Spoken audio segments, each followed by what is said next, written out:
ఈ వాక్యం వింటున్న ప్రియబిడ్డ, చుట్టూత ప్రజలకి నవ్వుతూ కనపడ్డావేమో, ప్రజలు నీ పెదాల మీద ఉన్న నవ్వును చూశారేమో. ఈ రాత్రి నేను ప్రకటించే నా దేవుడు, ఏ ఇంట్లో ఉండి వాక్యం వింటున్నావో, ఏ దేశంలో ఉండి వాక్యం వింటున్నావో, ఈ దేవుడు ఈ రాత్రి నీ హృదయంలోకి తొంగి చూస్తున్నాడు. నీ దుఃఖాన్ని దేవుడు త్రాసులో తోస్తున్నాడు. ఎందుకు త్రాసులో తోస్తున్నాడో తెలుసా? శ్రమ నొందిన ఏండ్ల కొలది సమృద్ధినివ్వటానికి దేవుడు తోస్తున్నాడు. నువ్వు శ్రమ నొందిన ఏండ్లు దేవుడు లెక్కిస్తాడు. కన్నీళ్లు కార్చిన ఏళ్ళు లెక్కిస్తాడు. దుఃఖపడిన ఏళ్ళు లెక్కిస్తాడు.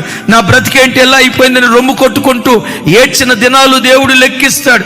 నేల మీద నువ్వు కాచిన కన్నీటి చుక్కలు దేవుడు లెక్కిస్తాడు. మరి విశేషంగా ఎంత శ్రమను, ఎంత దుఃఖాన్ని అనుభవించావో నీ దుఃఖమంతా దేవుడు కొలుస్తాడు. నీ నిందను దేవుడు కొలుస్తాడు. ఎందుకో తెలుసా? నిందకు ప్రతిగా రెట్టింపు ఘనత ఇవ్వటానికి. రెట్టింపు ఘనత ఇవ్వాలంటే ముందు నువ్వు ఎంత నింద పొందావో దేవుడు కొలవాలి కదా.